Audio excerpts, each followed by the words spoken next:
അമ്മ ഭരണസമിതി അംഗമായ ടിനി ടോമിനെതിരെ ഗുരുതര ആരോപണമാണ് മുൻ ജോയിന്റ് സെക്രട്ടറി അൻസിബ ഉന്നയിച്ചിരിക്കുന്നത്. തന്നെ ജിഹാദി എന്ന് വിളിച്ച് ടിനി ടോം അധിക്ഷേപിച്ചു. നീന കുറുപ്പാണ് ഇക്കാര്യം തന്നെ അറിയിച്ചത്. തനിക്ക് നിരവധി ആളുകളുമായി അവിഹിത ബന്ധമുണ്ടെന്നും ടിനി ടോം പറഞ്ഞു നടക്കുന്നതായും അൻസിബ പറഞ്ഞു.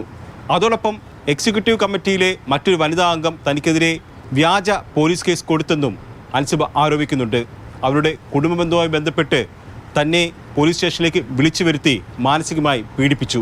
ചേട്ടൻ എന്നെ ജിഹാദി എന്ന് പറഞ്ഞു. അപ്പൊ നീന ചേച്ചി എന്നോട് പറഞ്ഞിട്ടുണ്ട്, എന്നോട് ഡയറക്റ്റ് പറഞ്ഞതല്ല. അപ്പൊ പല അംഗങ്ങളും ഇരിക്കുന്ന സമയത്താണ് ഞാൻ അദ്ദേഹത്തിന്റെ ഡ്രൈവർ ഉൾപ്പെടെ മറ്റൊരു പ്രൊഡക്ഷൻ കൺട്രോളറുടെ മകൻ ഉൾപ്പെടെ ഇസ്ലാമിലേക്ക് കൺവേർട്ട് ചെയ്യാൻ ഞാൻ ശ്രമിച്ചു. ഞാൻ ജിഹാദിയാണ്, മതതീവ്രവാദിയാണ് എന്ന് ആരോപിച്ചു. വീട്ടിലുള്ള ആളുകളെ ചേർത്ത് വരെ പറഞ്ഞിട്ടുണ്ട്. അപ്പൊ എന്റെ വീട്ടിലുള്ള ആളുകളെ ചേർത്ത് വരെ. അപ്പൊ അതുകൂടെ കേട്ടപ്പോ അറപ്പ് തോന്നൂലേ ഇങ്ങനെയുള്ള ആൾക്കാരുടെ കൂടെ അവിടെ ഇരിക്കാൻ.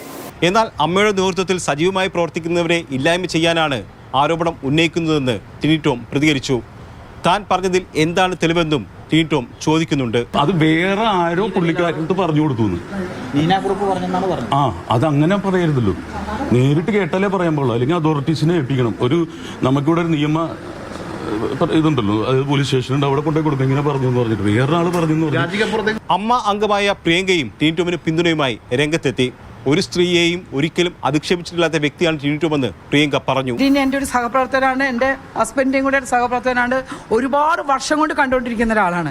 ഇന്ന് വരെ ഞങ്ങൾ ലേഡീസ് എന്ന് പറഞ്ഞാൽ ഞങ്ങൾക്കെതിരെ ഒരു അംശം പോലും ടിനിയുടെ അടുത്ത് ഞങ്ങൾക്കൊരു വൃത്തികേടായിട്ടോ സംസാര രീതിയിലോ ഉണ്ടായിട്ടില്ല. മാനസിക പീഡനം തുടരുന്ന പശ്ചാത്തലത്തിൽ അമ്മയ്ക്ക് പരാതി നൽകുമെന്നാണ് അൻസിബ അറിയിച്ചിട്ടുള്ളത്. എന്നാൽ പോലീസ് കേസ് നൽകേണ്ടതില്ലെന്നാണ് അൻസിബയുടെ നിലവിലെ തീരുമാനം.